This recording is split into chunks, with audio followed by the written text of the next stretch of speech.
and thanks for joining us. This is On Deck with DeRo and Arch. I am Eric DeRosset, alongside Darren Archer, and we host a little sports show here that we feature in-state college athletics primarily, but we seek to focus a little bit as well on some national athletics, both professional and college. So, Darren, it's good to see you. 69 degrees today and some rain. Fat man weather, I love it. We definitely need the rain, and the cooler temps are surely awfully nice, relieving from the heat that we've had this late into the summer, early For fall. sure. And I noticed the grass is making a comeback too, so It that is. may not be good news for most folks, but anyway, it's green again. So anyway, let's jump right into it. I'm going to start with Mizzou football. Uh, Another convincing win over the weekend against a good South Carolina team.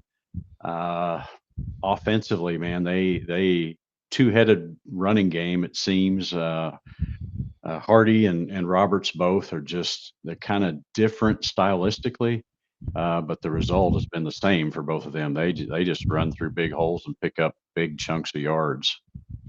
Absolutely, and throw into that a dual threat quarterback that has a Yeah, really good arm and good speed, um, and a good receiving core.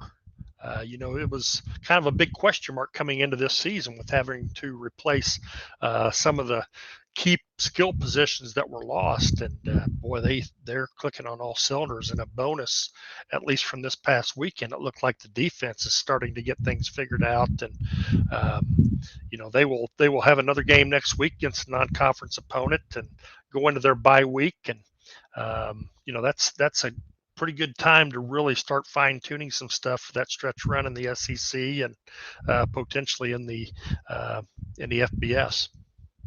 yeah. And you mentioned the next couple of weeks. They play UMass this week. Um, the only maybe comparable score that I could see is they played Iowa earlier in the year and lost to Iowa 47-7. So I think that's kind of if people are looking for sort of a litmus, sort of a benchmark to see where UMass is at. Their game with Iowa would probably be the closest thing that we could use as a comparison. Um, Going forward, Mizzou's next opponent after UMass, and you mentioned the bye week, is Alabama. Alabama plays the next 2 weeks, Georgia and Vanderbilt before playing Missouri. Missouri, on the other hand, only has UMass before playing Alabama. So, very different path to that game for those two schools. Absolutely, and I believe that game is played at Faroe Field in Columbia. So another advantage, check mark Mizzou, heading into that weekend.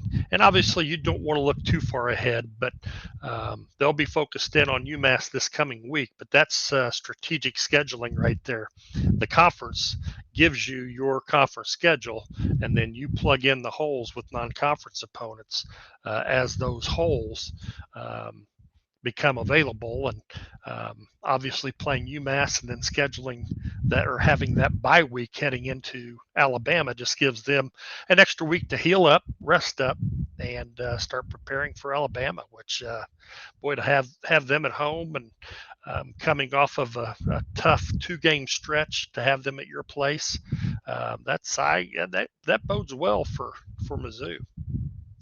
And the notion out there, at least, is that Alabama isn't the Alabama of 3 or 4 years ago. You and I aren't going to argue that they're really good, and so we're not going to get into splitting hairs on that. But you have to believe that a win over Alabama for Mizzou would be a signature win in terms of an SEC sort of message that game would send. Absolutely. Plus, through the polling, it would vault them up. They beat number 13 South Carolina this weekend, and granted, South Carolina had some guys out that were hurt, a couple linemen, a couple of guys on the defensive side of the football, but it was still a win over the number 13 ranked team in the nation, and they really only jumped up a couple spots. I think they jumped up 3 in the coaches poll and 2 in the media poll. So Yeah, they got to start cranking out those signature wins to move up that ladder and place themselves in a position to where they can work their way into one of those FBS championship bowl spots. absolutely, absolutely. Missouri State. Let's shift gears to them. They had a convincing win over UT Martin this weekend. They are now 2-2. Obviously, had a really tough schedule to beginning of the year, which you and I referenced last week. This week, kind of a cool moment for them. It will be their Conference USA opener, which is a great thing for Missouri State. They will actually play Western Kentucky, who comes in at 3-1, and that game is in Springfield. So it's an evening game, I believe, 6 p.m. start. So just another milestone day in the life of Missouri State football as it transitions. Absolutely, it's day of arrival.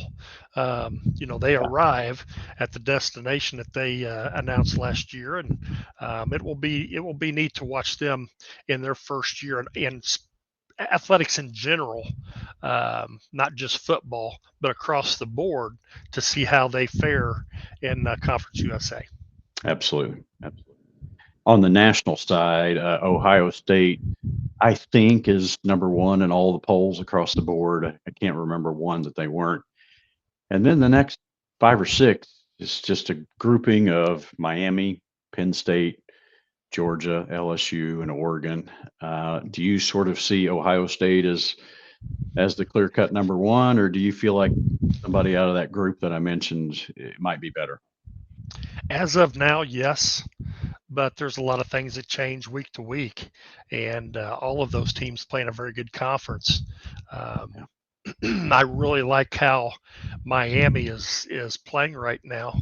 Um, they've got a new quarterback that came via Georgia with Beck, and he seemed to be fitting in pretty well. Yes, he And does. they're kind of clicking. Um, if they can stay healthy and stay away from the injury bug, it's going to be interesting down the line. Ohio State, they're going to have some awfully tough games. Indiana University, and that game, I think it'll be played here in 2 or 3, 4 weeks, somewhere in the month of October. But that game, I think, will be at Indiana, and that's the type of team that can sneak up on you and get you. Penn State, obviously being in the same conference.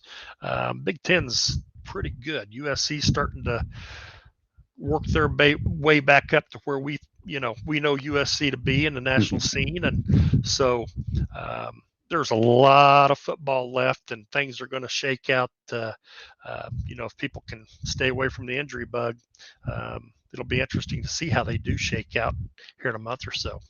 For sure. I do think that Ohio State Penn State matchup, man, that's got the makings of a good one. And I don't have that date. I don't know if it's earlier or later, but it doesn't matter. I think it'll have Right. some serious implications Absolutely. on how the rankings go. So Yep. in state, I'm going to touch on a couple of teams. Southeast Missouri State is 1-3 on the young season. They actually play UT Martin this week, which was Missouri State's foe this past weekend. Lindenwood comes in at 2-2, and they play Miami of Ohio this week, I believe. So just wanted to give a shout out and wish good luck to those teams as well, Southeast and Lindenwood.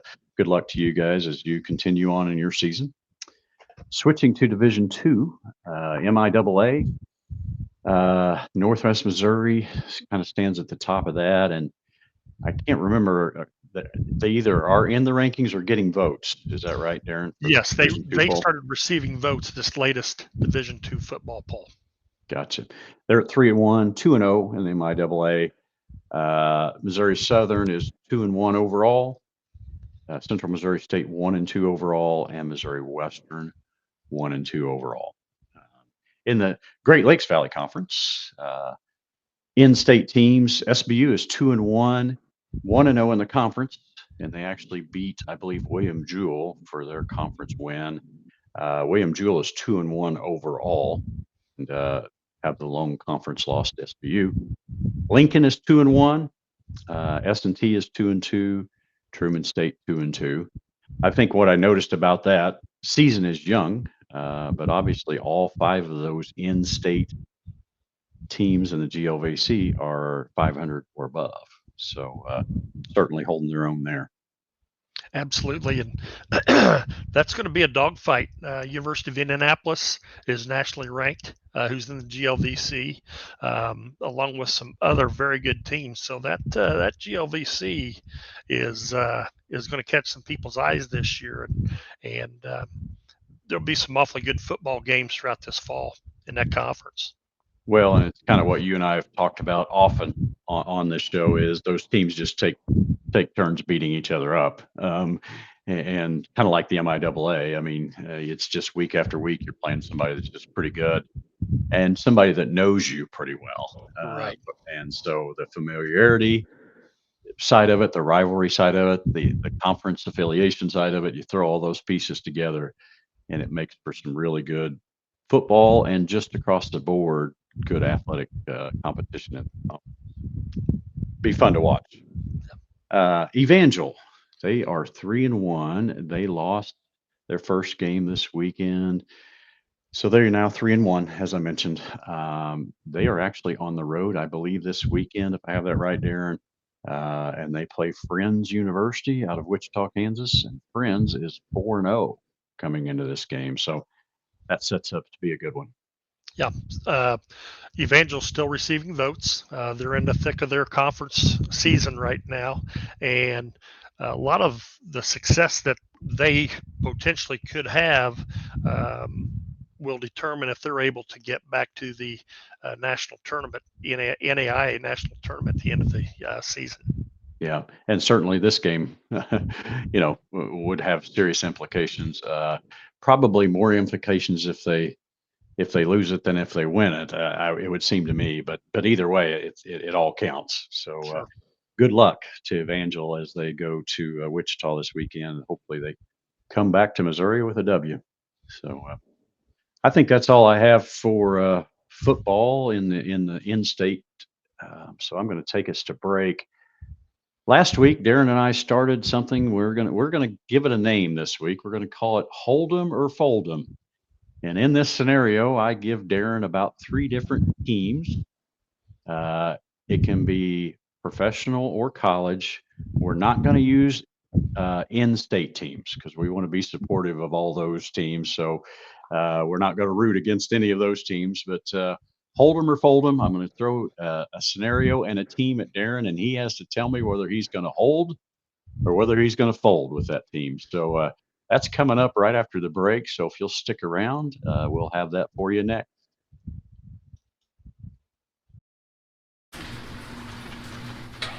Any given Saturday. And a little work.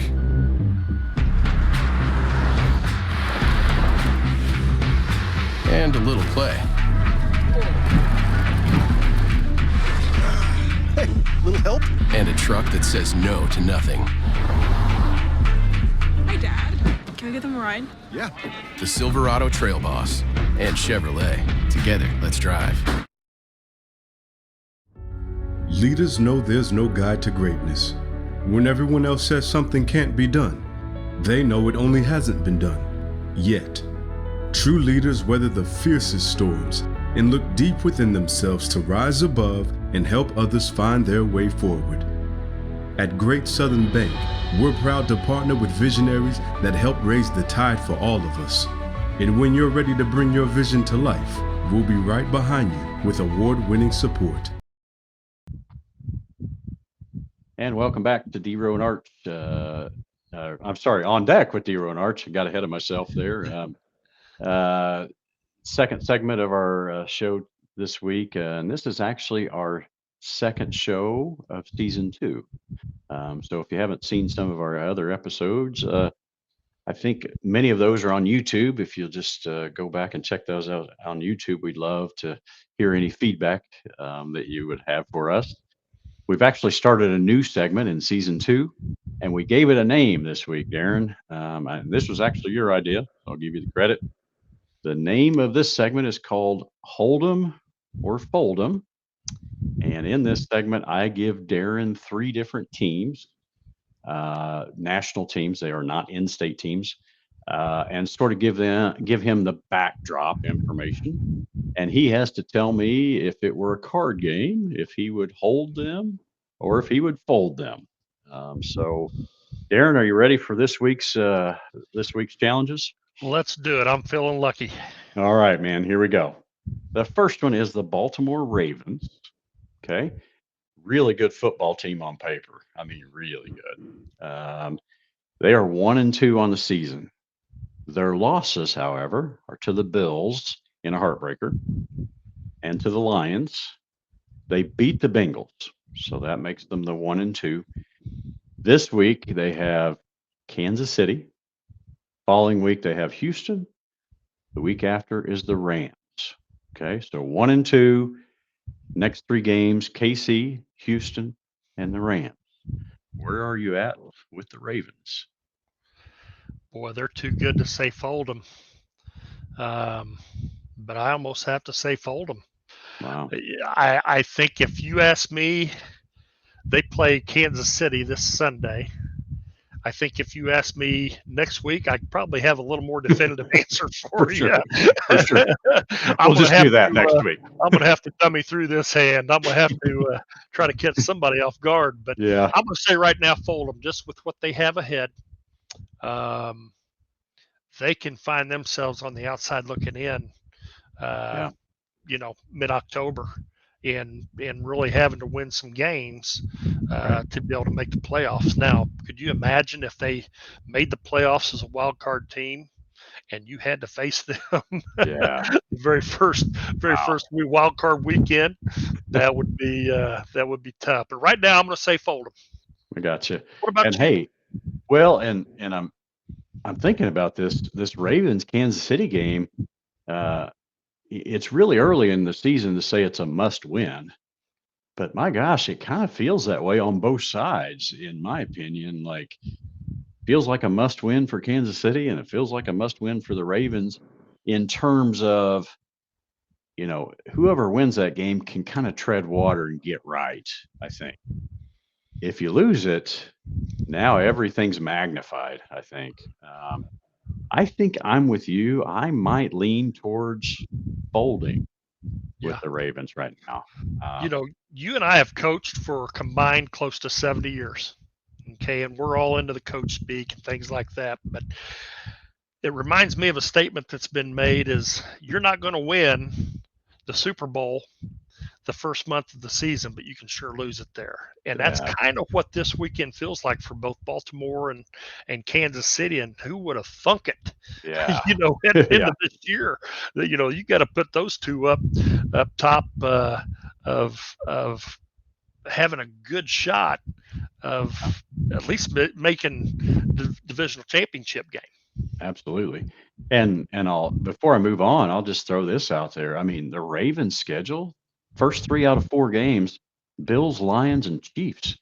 Like, before the season would have started, that seems like murderer's row in terms of opponents. I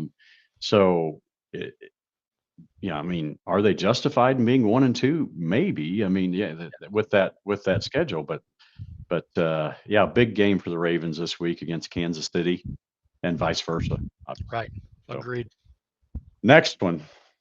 Darren is an Indiana boy, so this one will mean a little more to him probably. Indianapolis Colts.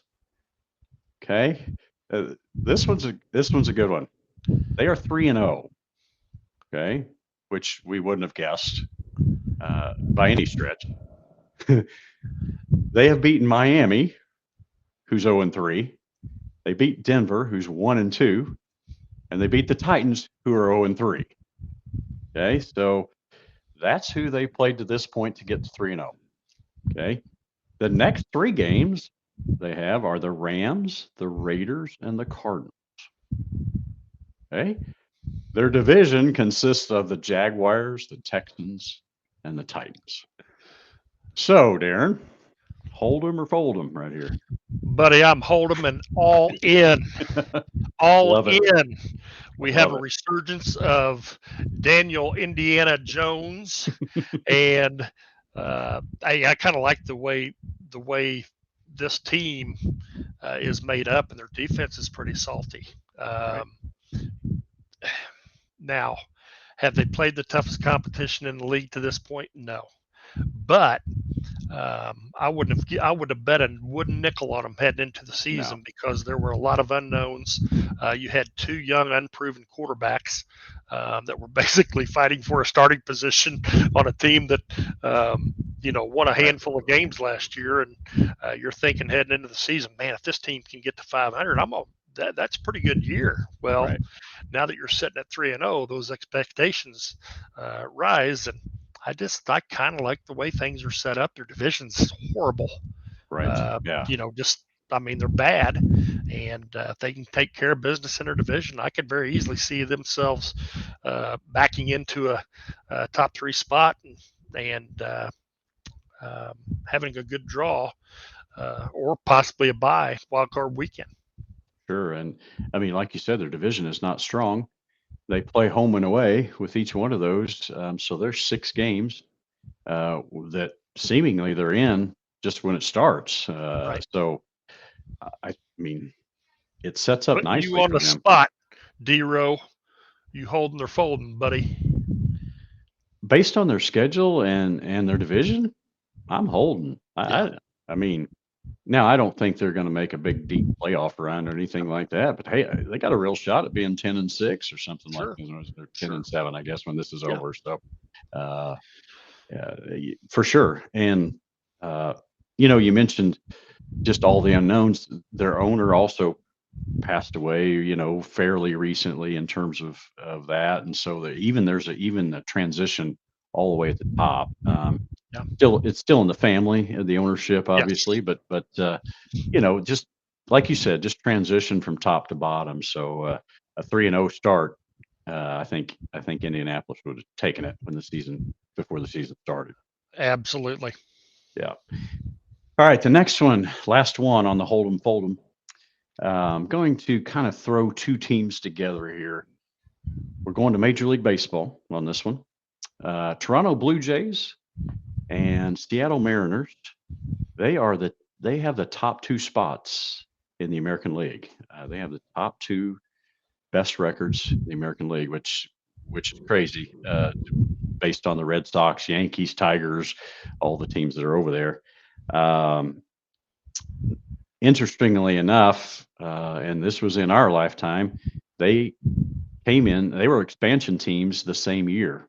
Seattle and Toronto came in at the same time. I'm going to say 1977, rings a bell, something like that. So, so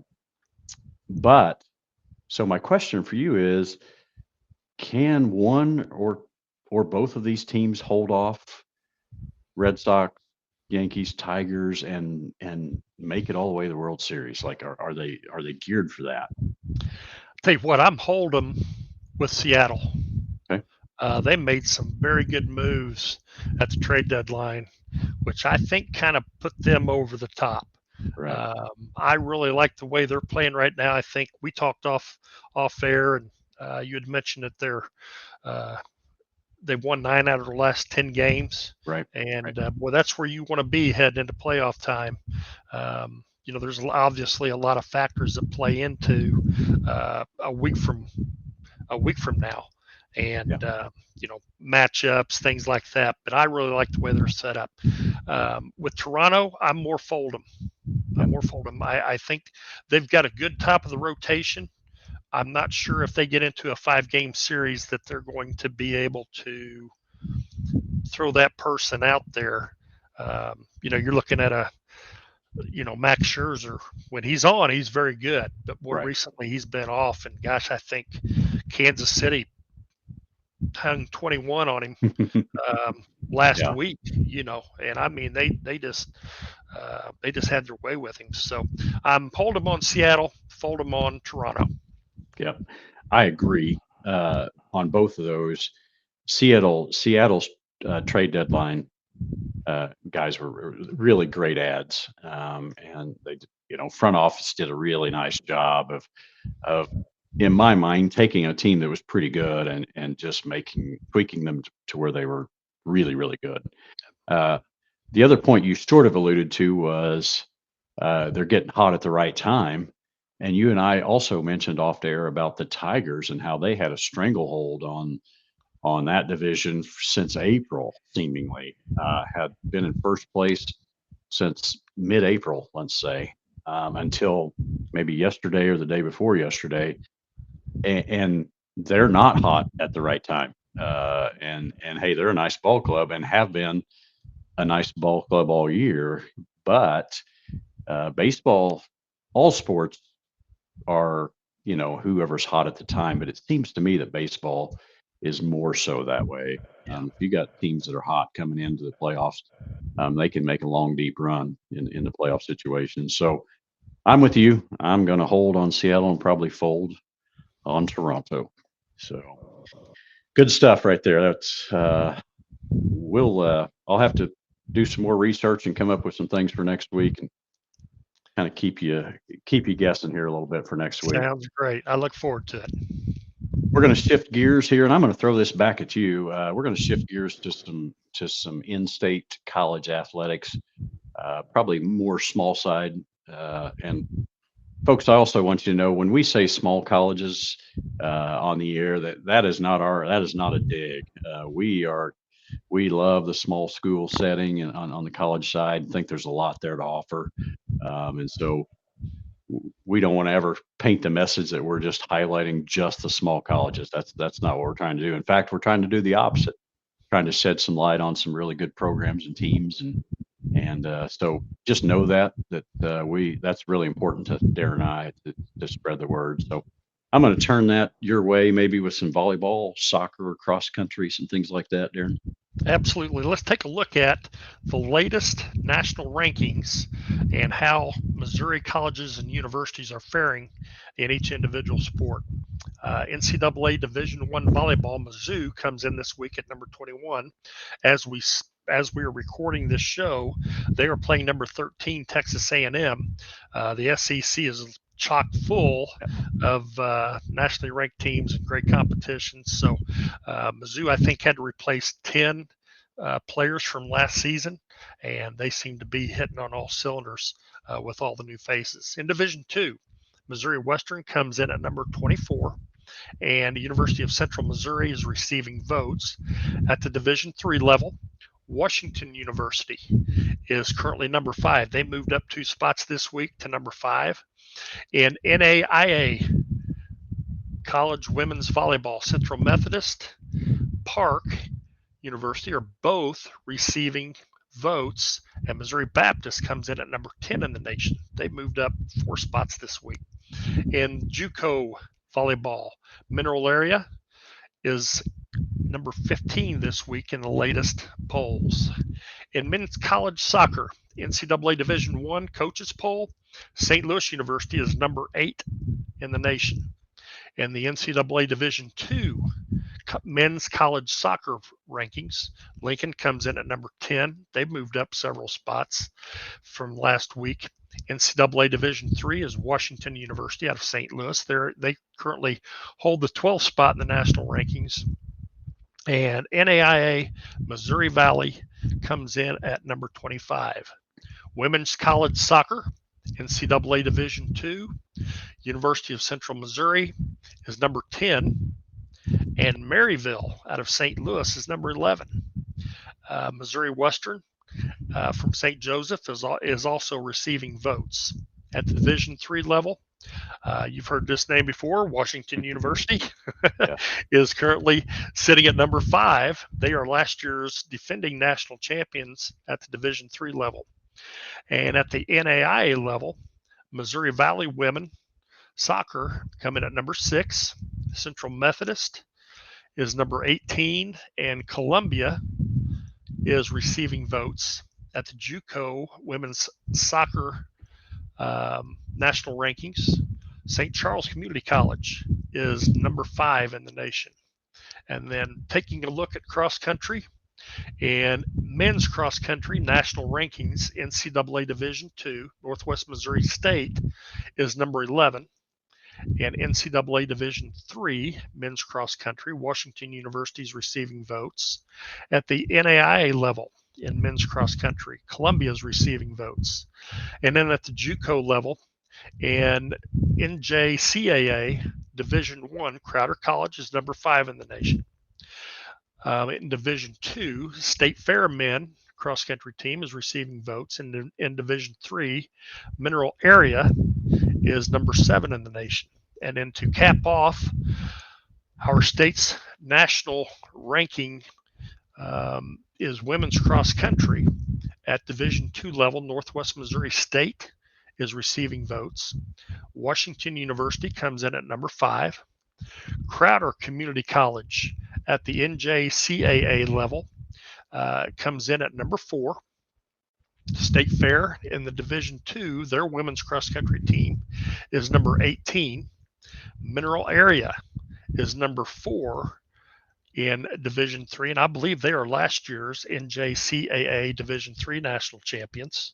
And Jefferson College comes in at number 5. Very, very good. Well represented. Missouri is well represented on all levels. And again, I think that's what we're trying to pass along to people, is just how strong our state is in terms of competing nationally in terms of college athletics. I'm going to throw one more scenario at you, Darren. And I didn't cue you up for this one, so this is just off the cuff. You just talked about volleyball and cross country. If you had to choose one of these two options, would you line up on the other side of the net versus the University of Missouri volleyball players? Or would you run in a cross country meet, 3.1 miles? 3.1 miles. Buddy, Which of those two? Which of those two? I'm taking one off the melon. Give me my volleyball team. Hey, it may flatten my nose, but as hollow as this thing is, it wouldn't hurt me a bit. So Well, I figured wouldn't make it past the starting line on the other. I figured that would be your choice. I mean, Yes. I can't drive 3.1 miles without having to stop and take breaks. So hit the restroom or something, right? Exactly. We're teachers. Our day job is teachers, for those of you that don't know. And I tried to convince my freshman PE class today of just how intense college volleyball is, and I just couldn't convince them of how difficult it would be for them to survive. So those athletes at that level are so good, so amazing. So it's our privilege to sort of give them some recognition and a little shout out here and there. Absolutely. And for kids like that, it's probably easier to explain the game of dodgeball as That's right. As opposed to volleyball. Hey, and I'm really good at teaching that one. Right? Right. That's one of my strengths. You bet.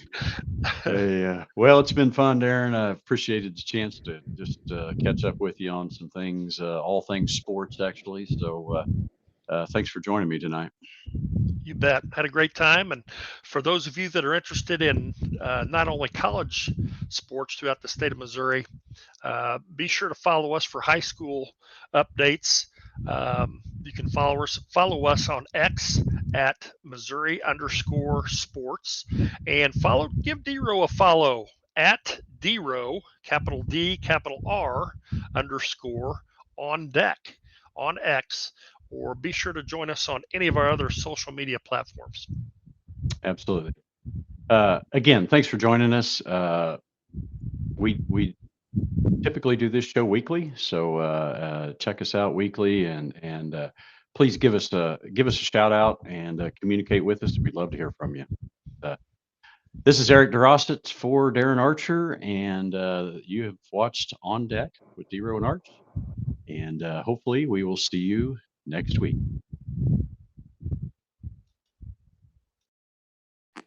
This has been a presentation of the Missouri Sports Network.